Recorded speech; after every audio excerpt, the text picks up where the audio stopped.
brought to you by Age. As you know, I'm planning to live well for longer, so having a true measure of my biological age is essential. Age tests are based on over 3 decades of scientific research and give a true indicator of biological age by looking at your immune system and inflammaging level, all from the comfort of your own home with a simple finger prick test. Once you get your results back, their healthspan doctors guide you on getting on an even healthier path to reducing your biological age through proven personalized lifestyle interventions, all included in the initial price. To find out your biological age and start improving your health, check out glycanage.com. That's GLYCANAGE.com and use code Claudia, CLAUDIA, at checkout to get 15% off your order.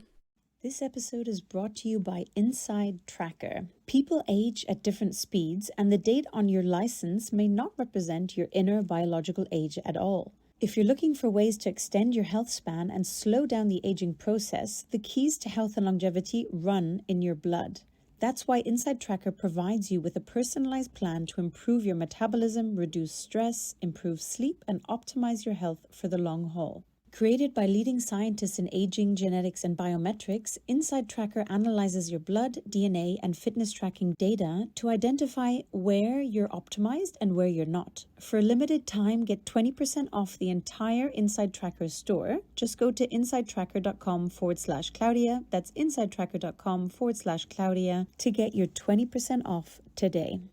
This episode is brought to you by Oxford HealthSpan. I was so excited to learn about Oxford HealthSpan's Primadine Original and Primadine GF Spermidine supplements on my journey to staying younger for longer, and I'm delighted to now share this great longevity supplement with you too. They are the cleanest, purest food-derived spermidine supplements on the market with 0 fillers or flow agents. Spermidine has been shown to support cell renewal, cognition, and trigger autophagy, the body's inbuilt system of cellular cleaning and recycling, as well as to improve deep sleep and thicker, glossier hair, stronger nails, and better skin.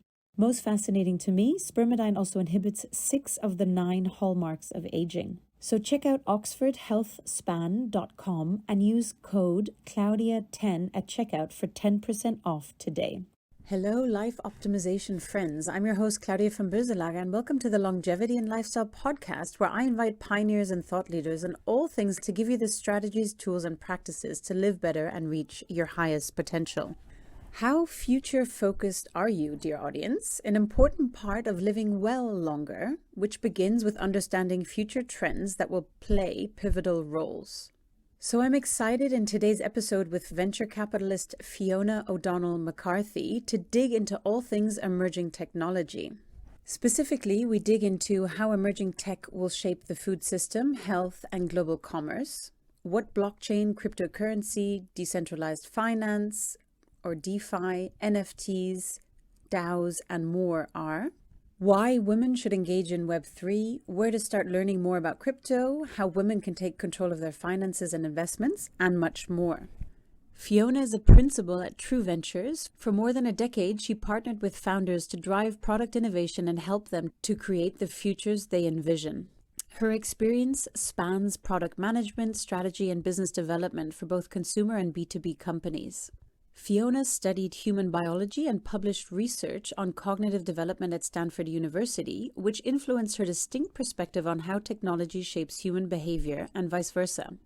She accredits her competitive swimming career, which led her to Olympic trials in 2008, for igniting her curiosity around breakthroughs in human performance and how innovation can bolster wellness. Please enjoy. So welcome to the Longevity and Lifestyle Podcast, Fiona. I'm so excited to have you on today.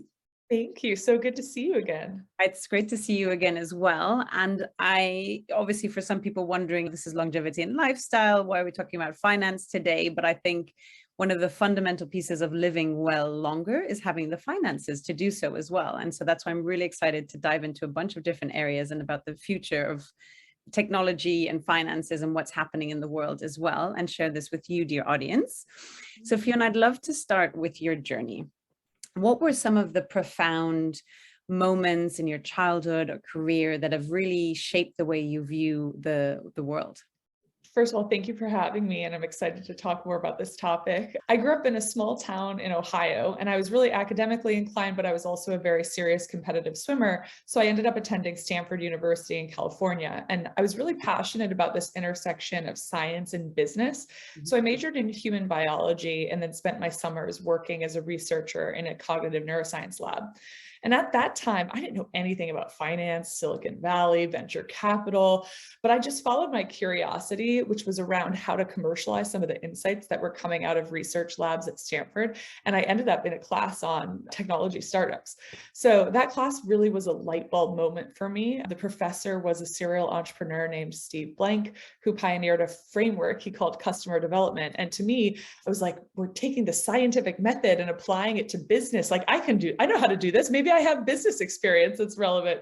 But so there was this mindset of developing clear hypotheses about your customers and about the market, and then finding ways to test them incrementally along the way. So that's what I wanted to do after school, was take that framework and apply it to early stage startups. So that mindset plus the evolutionary biology that I learned in the human biology program really kind of are the two foundations of what I say some of the frameworks are that shape my perspective on the world. And so the earliest days of my career, the iPhone was brand new. It had just opened up to developers. So I was really focused on how mobile technology was changing consumer behavior, how we shop, how we live, how we connect. And so that passion for emerging technology and human behavior is really what drives me as an investor in early stage startups today. What role do you think your competitive swimming has played in where you are also today and shaping your ability to thrive in sort of high stress environments, right? Yeah. With competitive swimming, one of the things that's really interesting about the sport is that it's a very clear-cut sport. When I was about 11, I went to Stanford swim camp for the first time, and I just raised my hand and I asked the coach, what do I have to do if I want to swim at Stanford? And he said, you have to take the hardest classes that your high school offers and get A's in all of them. And you have to have senior national level cuts by the time you're a junior in high school. And I was like, two things? I only have to do two things. I love And it. I can swim at Stanford. He's Easy. like, yeah. I was like, also don't get in trouble. But like, yeah, I guess if you do those two things, you can probably get a scholarship to swim at Stanford. And so I was like, all right, senior national times are here. Work backwards. What are junior national times? Okay. What are sectional times? Okay. What are zone times? Okay. What are quad A times? I'm like, okay, let's get quad A times and then we'll go from there. So I think that idea of being able to take a long-term vision and work backwards and take a big goal and break it down into small pieces, that's something that really shaped me. And then definitely one of them. And then the other is it's really a team sport in psychology, but it's an individual sport in actuality. And so really having to like rely on yourself and trust yourself at the end of the day was another thing that I learned at different points in my swimming career. I was better and worse at, and I'm still swimming competitively as an adult. I just swim a little bit slower, but it's been fun to continue that journey. I think that it's, for me, also one thing. I interviewed a former Olympic athlete, and one of the things she said to me, and as we know, mindset is just so critical. And she said that no matter what, and no matter if you just missed the title by a few seconds, you review your race and what you did really well. And you ingrain like, that was really good. That was really good. Even if you lost. And I thought, wow, that was such an aha moment, because how many of us in the sort of normal non-athletic world are like, oh, I should have done that better. I should have done that better. And you're beating yourself up. And so I think that that sports training, that athlete training is such a help for mindset. And then that, you know, carries over then into business and day-to-day life as well. So that's another example of it. And I love the way that at a young age, you're already working backwards. Okay, that's the goal. How do I break it down? Where did you learn that from? Are your parents very structured in that way? No, I was just a very intense kid, and my parents were supportive of all of my mindset, but it definitely was, it came from a deep-seated internal motivation, and they always tried to cultivate that. They tried not to be overly involved in my swimming life. My dad and I would travel together. I was one of 4 kids, so he and I would go alone to travel meets, and then they tried not to get too involved and ever cross that line, because they always wanted this to be my thing. And I think that was really a gift. That's really amazing to have parents that are like that, and also not to try and bring the siblings all with you the whole time and like change the dynamic. And our family life wasn't built around my swimming career. Which is typically the case if you have a superstar child. I see this in some other families. So yeah, hats off to your parents. They've definitely figured out the parenting model quite well. Exactly. Let's jump into emerging tech, and how, in your view, will emerging tech shape the food system and health and global commerce? That's great. I think there are really some existential problems that need to be solved within each of those areas. And I view my role as an investor as supporting entrepreneurship and innovation in these areas. And so my role as an early stage VC now is no longer to solve any of these problems like I did when I was in product leadership roles, but to follow those creative and visionary founders into those spaces and problem areas and then support them with capital to bring their vision to life. So I think getting into the food space, I spent my career, 3 years of my career at Daily Harvest prior to becoming an investor, where we were focused on the food system from both the customer experience perspective, but also from the environmental perspective. And so within food, I think we're going to continue to see a lot of plant-based innovation. In our portfolio at True Ventures, we have portfolio companies that are making plant-based growth factors to produce cell-based meats. One of our portfolio companies, Prime Roots, is reimagining the deli counter with a koji-based meat. So I think there's still a lot more room in plant-based innovation. I'm also seeing a lot in nutrition hacking. So we saw innovation in plant-based proteins over the past decade, but I'm seeing more movement in things like engineered carbs, whether it's a product like Better Bagel that engineers a bagel that has the same number of carbs as 2 slices of banana, or a company Nomosu, which creates high-end chocolates without sugar, which the founder as well. So I'm seeing some like nutrition hacking type engineering in spaces beyond protein, which is really interesting. One of the things I think is most important, though, is figuring out how we grow our food in ways that are more sustainable and better for us, better for the planet. I'm very passionate about regenerative agriculture. I'm looking for business models that work there, that really drive the right behaviors and incentives. There's a lot that can be done with the data and the capabilities we have today to better understand regenerative farming and to farm at scale in more regenerative ways. So the intersection of data and things with carbon credits, I think there's going to be something interesting that happens in the next 5 years. And I think it has to. It's really an existential Time, exactly. problem. Yeah. And then in health more broadly, I think we're poised for a new form factor of innovation in wearables. I think there's been a lot of innovation in wrist-based biofeedback and things like that, or hardware-based biofeedback. We're both wearing different trackers. But I think that we're poised for a new form factor there. What's the next wave going to look like? What do you think it could be? What are you seeing? So it's not necessarily something I'm seeing yet, but I think I'm seeing rumblings of that. We're watching things like continuous blood glucose monitors being adopted in more of the mainstream as a tool for biofeedback rather than a prescription device. And so do we go further along that journey of either implantable or devices that are monitoring our interstitial fluid or our blood in different ways? Are there micro devices that we can use? Are there implantable devices that get traction? I think there's going to be something that changes there, and we're starting to see some of the rumblings of that. But I think that's really another wave of innovation that will likely come in the coming years. For sure, because I think it's like any new industry, it kind of blossoms, right? Like a plant or flower. So you'll have the extremes, and then you'll have a happy medium where people are more comfortable. But I think the transdermal, for sure, there's going to be people implanting. There are already. And then what are the consequences to your health, like the pros and cons, etc. And what are the mitigants? And there's going to be a bunch of products around the mitigants then as well. Perfect example is your car tells you like 1,000 miles before there's any issue that there's going to be an issue, like deal with it. Right. Human body, until we're like, oh, I can't even get out of my bed anymore. Let me go see a doctor. It doesn't make any sense. The human body is much more valuable than the car.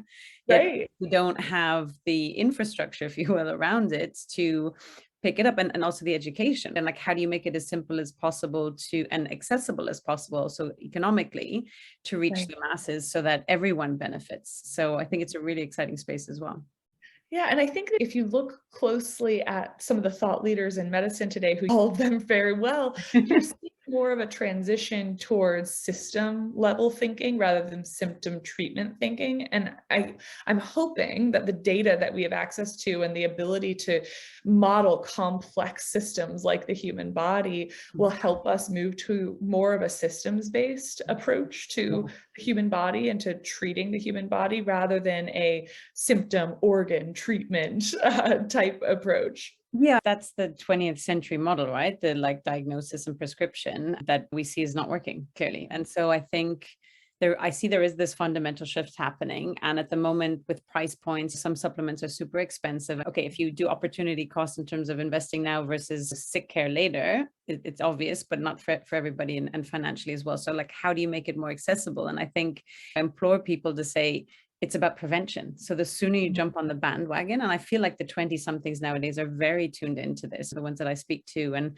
very proactive in it. And you can avoid, like, Alzheimer's is reversible. Like, you don't need to have Alzheimer's, cognitive decline, like a lot of these neurodegenerative diseases, like you don't need to suffer them. Type 2 diabetes as well. Like, there's so many things that shouldn't even exist anymore because we have the tools, and it's just like, how do you push the adaption of that to a much quicker pace? So right. And how do you make that feel like something that's empowering to people versus making it feel like you're blaming the victim of these things? So I think that psychological shift is so important, that this should be seen not as blaming someone for the condition that they have, but rather empowering them with things that they can control and they can do, and that they don't have to turn their body over to the medical system in order to get relief from some of these really debilitating conditions. Exactly. Yeah. And to proactively, look and take steps to avoid it, to do certain tests so that they understand. And I think it's that self-education, right? And it's exciting. I think coming out of COVID, people have become more scientifically and medically aware and have a better understanding, and also understanding like what implications are. And the more people are attuned to their own body, they realize, okay, my body's telling me something, like this is bothering me. What can I do to solve it? And not just go to traditional methods of, okay, here's a pill and it's not really helping,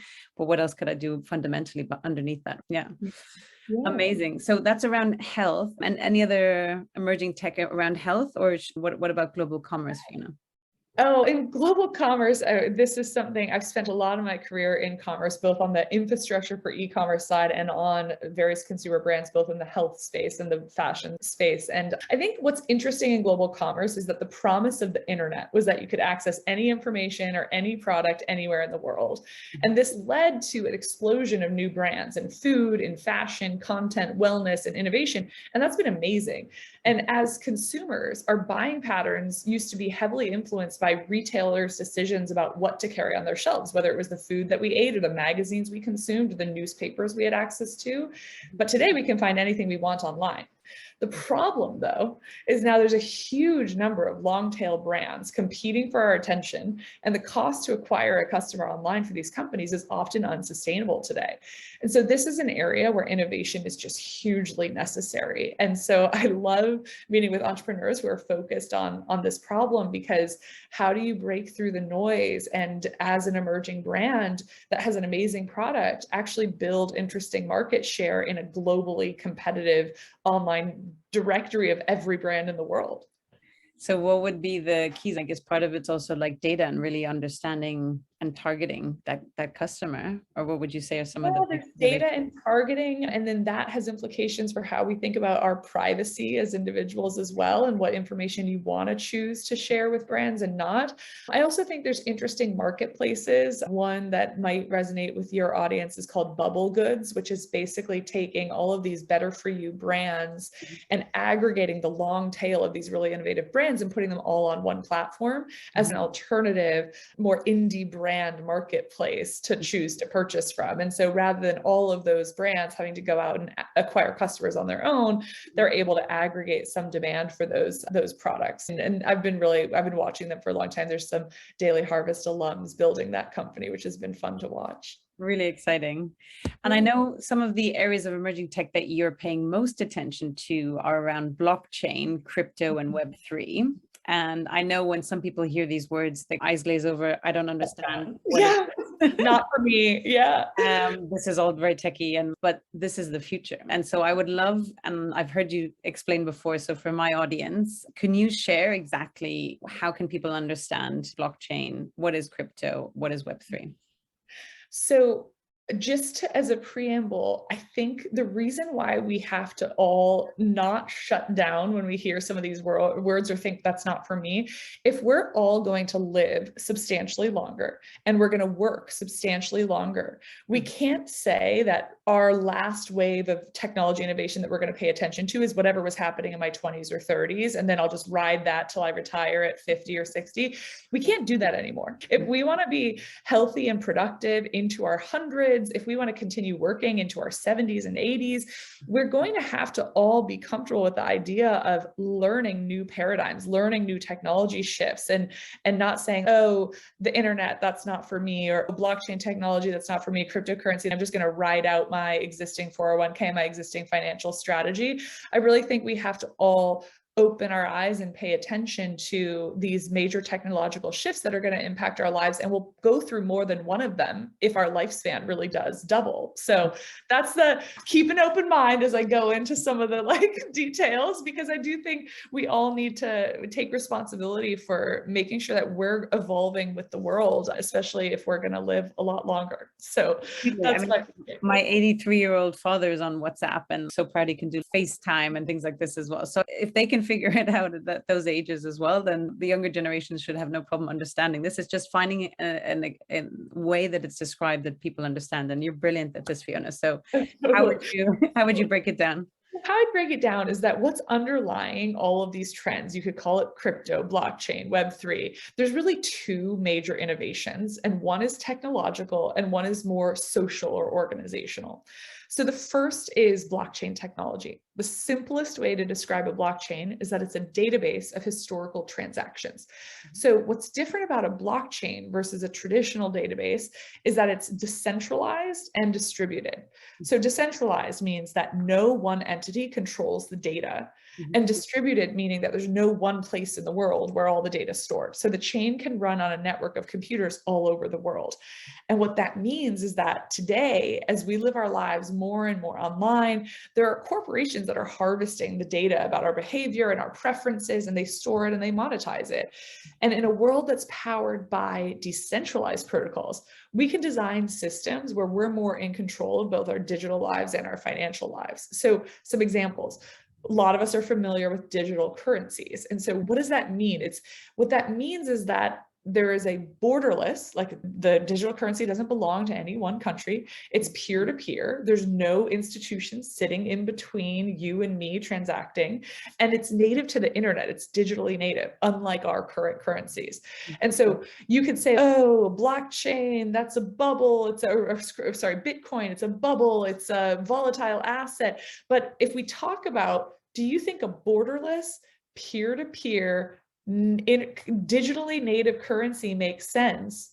A lot of people will be like, yeah, that kind of does make sense, doesn't it? There's a lot of problems. There's some great things about currencies being stabilized by governments, but there's also some downsides to all currency being routed through financial institutions or being owned by a government or backed by a government. So those are some reasons why, despite all the hype around cryptocurrencies, I think the fundamentals are really strong there, and the belief in it, I believe, it makes a lot of sense. So that's one. Another is just decentralized finance. So protocols built on top of those cryptocurrencies that provide services you'd normally get from a centralized bank, like protocols that are designed to help you borrow or lend money or invest money to earn interest. That's another example. And then NFTs is another. We've probably all heard of NFTs, and we tend to think about it as collectibles or art or pictures online, but what NFTs symbolize is the first model for digital ownership, digital scarcity, and digital provenance that's not managed by an institution, but rather a distributed ledger, a blockchain. So that's what's really interesting about blockchain. Can you explain, though, for people who might not be familiar with NFTs? Because I think obviously in your world, you hear a lot about it and it's been talked about for a while. But I know in a lot of other worlds, people are like, I saw it in the paper, but I had no clue what it was. Can you explain what exactly is an NFT and what's the use case? Yeah, so an NFT is essentially, so the key word here is fungibility. So in a cryptocurrency, one Bitcoin is the exact same as any other Bitcoin, and it doesn't matter what the ID of that Bitcoin is. You and I can exchange one Bitcoin for another, and it doesn't matter which one we pick. With NFTs, it's different. So the fungibility, non-fungible token, this is basically a digital representation of something that cannot necessarily is not one-to-one with anything else the way that a Bitcoin might be. So what that means is that it's a way of representing digital ownership. So the first application that people probably become familiar with is owning a digital collectible, like a CryptoPunk or a Bored Ape or an NBA Top Shots. And so this is a digital record stored on the blockchain and validated on the blockchain of who owns that image. So you can think about all of the other things that you can do with this, like certifying authenticity, representing intellectual property ownership rights. There's just a lot of other things that we haven't fully tapped into yet that this technology can power. Because we see obviously a lot around art and things like that as well, but what is the expansion from there of NFTs, and maybe we can touch also on what Web3 is versus what was Web1, Web2, Web3. So maybe you can just walk through that journey as well. Yeah, Web2, Web3. Web1 was really mostly about having a directory online, right? Information is being shared online. You can access it from anywhere in the world. Web2 was much more about connection and the social connection between people online. So social media really was driving a lot of the innovation in Web2.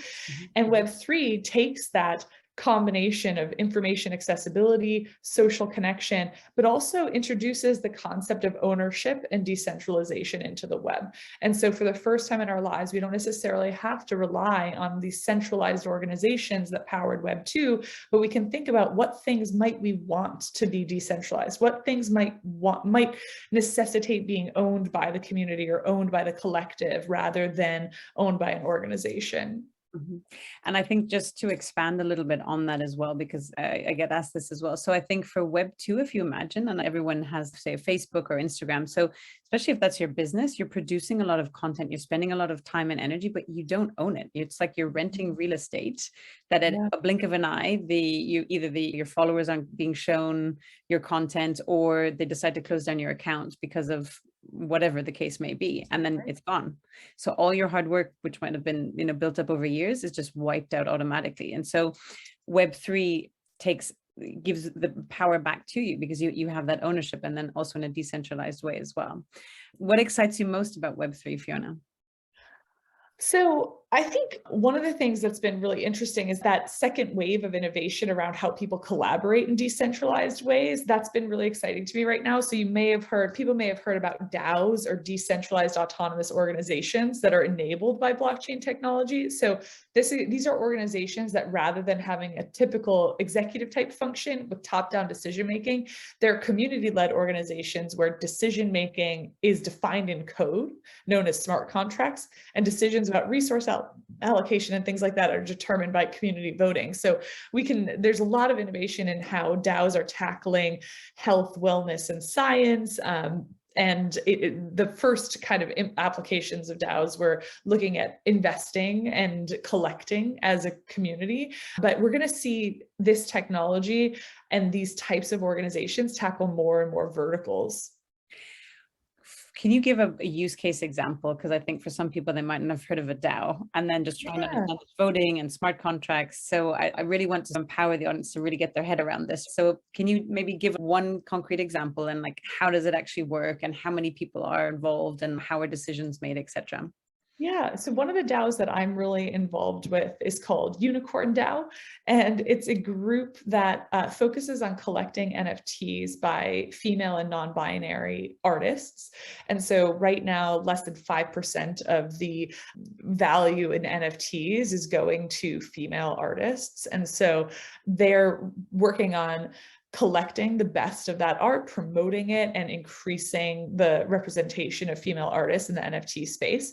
And so we come together and we have accumulated a treasury of money. And so everyone paid money into the treasury of Unicorn DAO. And now as a group, we talk about what investments we might want to make, what NFTs do we want to collect, what projects do we want to support. And the goal is to increase the value of that treasury for all of us, but it's also the mission to support NFT artists that are coming from underrepresented groups. And so that's one really example of a collector DAO or an investment DAO. And you'll see that applied.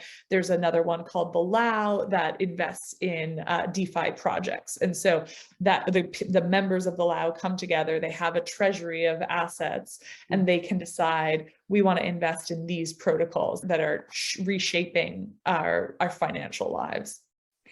And how does the exit work from there? So you say you're growing the treasury. How does that become, for people wondering, what's the exit there?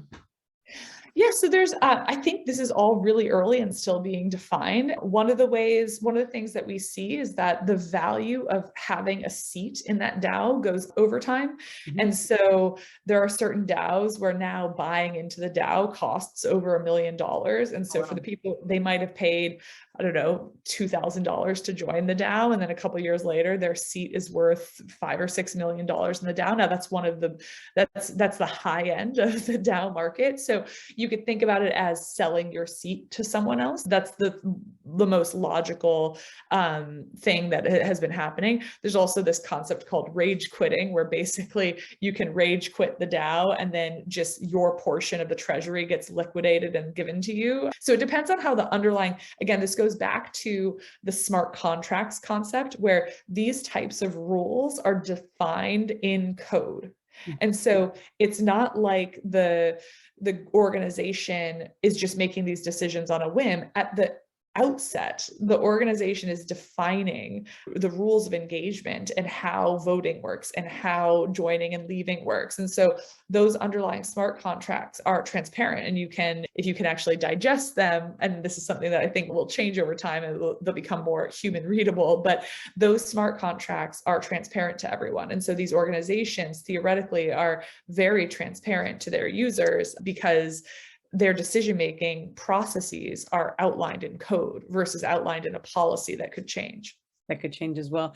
But then essentially the members that are setting up the initial DAO need to make very smart decisions, because then it's set in stone, right?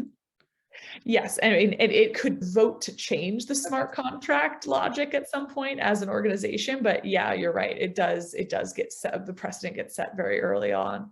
Yeah. So you want people who know what they're doing, and not too optimistic. Yeah. We don't need to worry about that. And then there's things, because I think it just is growing so exponentially at the moment that I'm sure there's a few trip ups and things like that as well. But yeah. Yeah. And in the sciences, it's really interesting to look at how this can be used as a model of decentralizing scientific innovation. And so the things that are being tried right now in that area are related to how do we crowdfund research? How do we get research that this community would like to see prioritized? How do we fund it and make it happen and fund those scientists? And so you could think about it as there are some mechanics around how research gets funded through these types of decentralized organizations. And I think we'll see more and more innovation in that area as well. It's phenomenal. And friend Ariella talked about it as well, that she's in the Vita DAO, and it's just 3 steps in order to get yes or no and investment approval, which is, unheard of normally. Super exciting as well. And why would you say is it so important that women engage in Web3? Yeah, so I think this is an opportunity because our lives are being reimagined, our digital lives are being reimagined. Our financial future is being defined, and this novel organizational structure is being tested. And I think our culture and our world will be impacted by all of these changes. So I want to see more women around the table participating in the creation of that future and in setting the norms of that future. And I think our voices are not loud enough yet. We didn't necessarily get to shape the traditional banking system. We didn't get to participate in the writing of the US Constitution. But what we know from the 2008 financial crisis is that the female hedge fund managers outperformed men in that timeframe. Mm-hmm. And so thinking about that definition of the new financial future and the organization of the future, how do we make sure that it's as representative as possible? And I think one of the things that we need to do for people who are already in this space is lower the perceived barrier to getting involved in this world. So Web3 doesn't just need engineers, but it needs designers, community managers, writers, strategists, economists, now scientists even. So crypto and Web3, it's not just about finance, it's not just about investing, but it's decentralized organizations are tackling everything from art collecting to game development to pharmaceutical research. And then we're also seeing just the reimagination of how we interact with each other online and how we own our work product online. And I think having women around the table contributing their perspective to that is just absolutely critical. Such a nice empowerment there. So for all the female listening, please pay attention. What would be a good place to start, Fiona, if someone's saying, okay, I want to understand this more? What are some good resources? Yeah. So I think paying attention to the news about the price of Bitcoin is not super helpful. I don't think that's where anyone should start. I think the number one place to start, and where I point everyone, is to read the Bitcoin white paper. If you Google Bitcoin white paper, read the original Bitcoin white paper and tell me if you think it's a bad idea. Read it, digest it. It's 3 pages. Tell me that you think this is a bad idea after reading that. I think most people who read that, it's not super technical, it's pretty approachable, and it talks about this peer-to-peer decentralized currency. And so I think that's really the first place to start, and that's where a light bulb aha moment can happen. The other resource, and again, I'm recommending people go straight to the source here, like the Ethereum website that explains Ethereum. So you can think of Bitcoin as much more just about a digital currency. Ethereum does have Ether, which is a currency of sorts, but it's really much more of a developer platform for developing in this ecosystem. And so those are the 2 things that I'd familiarize myself with. And then what I did when I got started is I just said, what's a small enough amount of money that would make me pay attention, but it wouldn't change my life if it all went away. And I just started every week setting up an automated buy of Bitcoin and Ethereum, ETH every week. And it was a small enough amount of money where it didn't matter if it went to zero, or it didn't matter if there was a lot of volatility, but enough to make me pay attention. Enough to make me listen a little bit more to the space. And it's really easy to get set up there. And that's probably those are the 3 things I would do: the Bitcoin white paper, the Ethereum website, and then setting up, what I did is I set up a Coinbase account and I just started dollar cost averaging into each of the 2 major cryptocurrencies. And then you really see where the fluctuation is coming in as well. And I think about it as a 10-year bet. So right now there's a little bit of a crypto downturn. Everything's topsy-turvy in the economic world right now. There's a lot of uncertainty, and uncertainty leads to fear and financial volatility. But I think about this as a 10-year bet. And so do I believe that there's a role for digital assets to play in our lives over the next 10 years?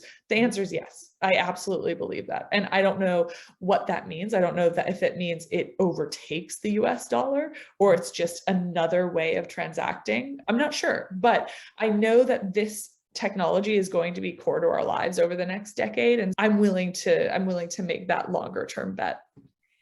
I think it's so exciting as well, especially where you see what's happening with inflation. And if anyone who has been in a global corporation, if you need to send money to Thailand and then here it takes forever, the money could get blocked somewhere. It's really problematic in the traditional financial system. But if you send it in Bitcoin, it's instantaneous. Okay, that's a good process on the blockchain, but within a few hours it's there. And the cost is marginal as well. So as you were saying as well, if you understand the use case, it to bring your head around that as well. It's just so phenomenal what the potential is. And I was having a conversation with people who are more savvy at this than I am, but even discussing, what's the point in having peripheral currencies anymore when you can just go to that, like the cost of running your own Venezuelan peso or whatever the case may be, versus you might have some of the core global currencies and then the rest is digital currencies as well. So I think it's definitely something people need to be paying attention to. It's highly volatile and there are a lot of long tail ones that you need to be more careful of. But I really like your model of just taking, maybe that number is $5 for you, or maybe it's $100 a week or a month, or whatever the case may be, but just forcing yourself to pay attention to what's happening and getting exposure to the sector as well. So that's a really great tip. And also with the Satoshi Nakamoto's white paper and checking out the Ethereum website. So thank you for sharing that. Fiona, taking a step back, because we've obviously gotten quite technical around Web3 and blockchain and investing in crypto and things like that as well, but just more in general about women taking control of their finances and investing for the long term. What are some things that you can recommend? Yeah, I think the most important foundation is that it's like steps to financial freedom and independence. So I think step one for anyone is that before you start investing a ton, before you start paying attention to those, making sure that you have that like 2 to 3 to 4, 5 months buffer. That's financial freedom. If you have 3 to 6 months of your living expenses available to you at any time, like that's really step one. So reducing debt and making sure that you have 3 to 6 months of living expenses available to you. And that was one of my early priorities for my financial future, is making sure that that was step one. And then beyond that, I'll think about how to invest, how to create compounding interest, take advantage of growth over time. So I think step one is that buffer, that financial security blanket that you really are disciplined about maintaining, because that's financial freedom to be able to walk from a job if you need to walk away from a relationship if you need to that. Those are critical. And I think beyond that, thinking about how do you put yourself in a position to be able to take advantage of compounding growth over time? And so compounding interest is such a powerful idea. And thinking about how do you take money aside and set it aside for many years. I'm someone who most of my financial risk has been in the equity of the companies that I'm working for. So when it comes to my long-term investments, like my 401k or my IRA, those are really conservative. I'm not going out trying to pick stocks. I'm an early stage investor professionally, and I still don't pick stocks in the public market. I still am buying the S&P 500, the NASDAQ, like that's my financial strategy, because even some of the best hedge fund managers in the world don't beat the market. Like the market over time, I'm willing to bet on the US over the next 30 years, right? Am I willing to bet on the top 500 companies in the US over the next 30 years?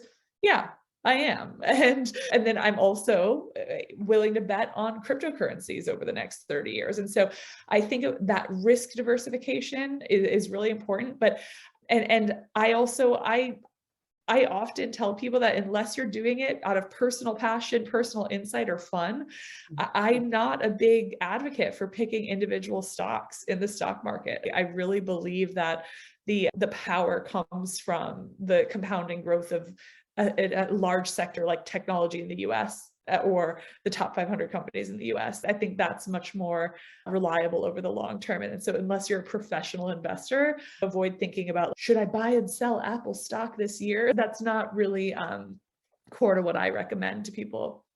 For sure. Yeah. And you talked about diversified risk. And so you said basically you buy the index and then crypto. That's your, is that your spectrum? Yeah, the index and crypto. But the most significant investments I've ever made are the investments of my time. And so you think about I've worked for 6 different venture-backed startups. And so I'm really trading my time for equity in those companies. And that is the most significant investment I've ever made, because your time is the most valuable resource. And so I would think about your time as one component of your financial investments. Yeah, such wise words as well. Not everyone, I think, will have the opportunity to have equity in the company that they're working for. Obviously, that's a much more sort of Silicon Valley based in general, but not exclusively. And so I think for everyone, and also for women as well, is like, how do you then have those investments so that you have that compounding interest and let your money work for you over time as well and grow? Yeah. Thank you so much, Fiona. So I'm going to jump into some rapid fire questions with you before we finish up. I appreciate we're running out of time. But let me start with this one. So in the last 5 years, what new belief, behavior, or habit has most improved your life? So this one's interesting. The two things have happened in my life that I had a lot of fear around. So I lost my mom at age 31, and I got pregnant and I'm having a baby next month. And so I had a lot of fear around the loss of my parents, and I had a lot of fear around like fertility in general. And what those two experiences helped me realize is that those events came to pass in the way that they were supposed to, whether or not I built up all this fear and planning and mental preparation around them. One worked out, one did not. And it's really caused me to take an inventory of the fears I have in my life and the anxieties I have in my life, and asking, are these serving me? And how might I be able to let go of them and actually just enjoy life more? And I think going through those two experiences really helped me have a wake-up call around that. Thank you for sharing that. And I'm so sorry about your mother. And obviously, I know you're pregnant, so congratulations. Very excited. Thank Well, you. what are some of the tools and strategies you use to deal with this fear? I really like the model, the hypothesis. And then what did you do to overcome the fear?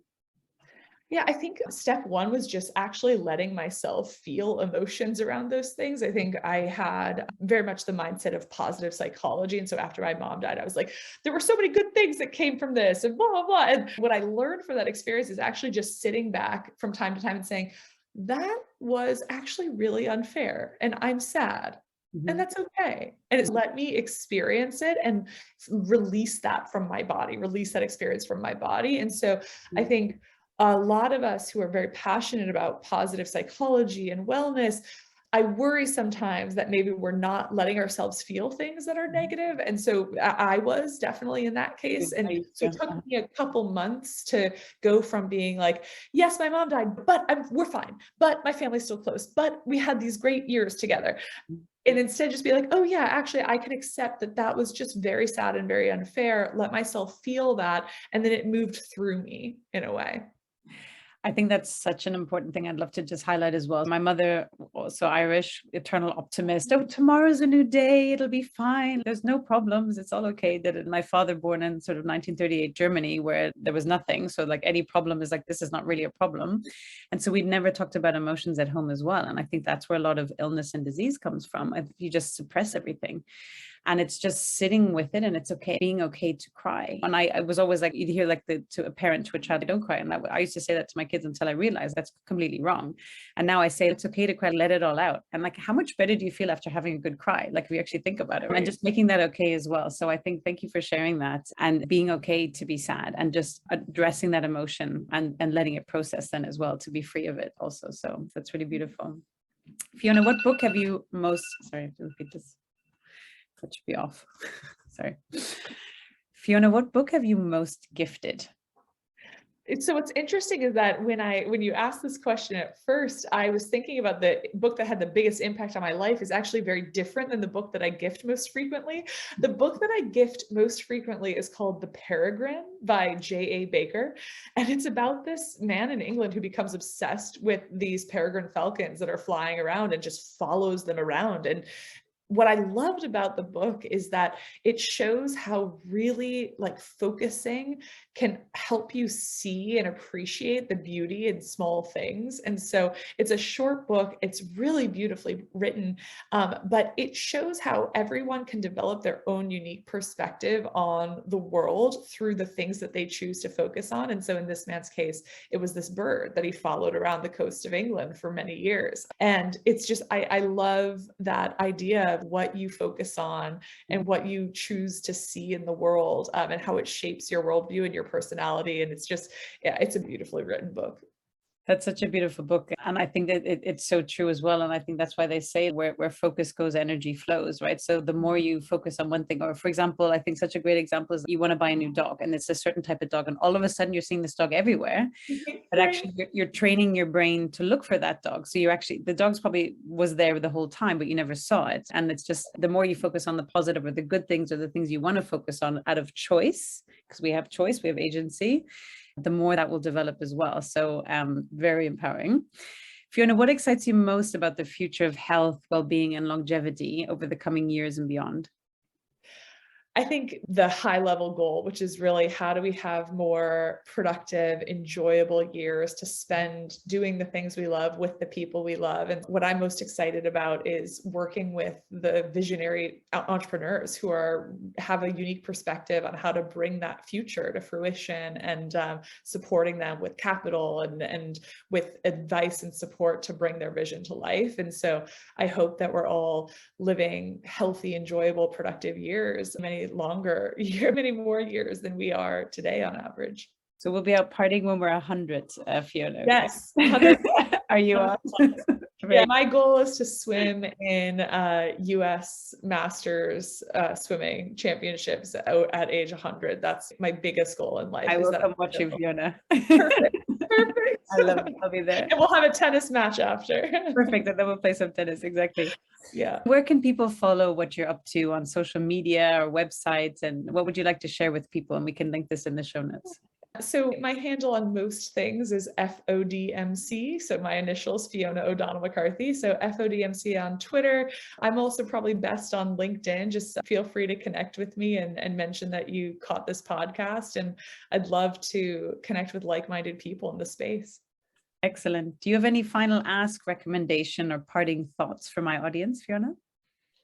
Ooh, I would say that one of the biggest psychological shifts that you can make is just really feeling autonomy over your health and feeling responsibility for your own health. And so understanding what's happening in your body, not turning your body over to the medical system, but really feeling a sense of agency. That's probably my parting words of wisdom that most likely everyone in your audience already feels and knows. But I think that's what, if I could get that message out to the world, that would be the message I'd want to share. Wonderful. Thank you so much, Fiona. This has been so insightful and so fun. Thank you so much for coming on today. Thanks for having me, Claudia. Mm-hmm.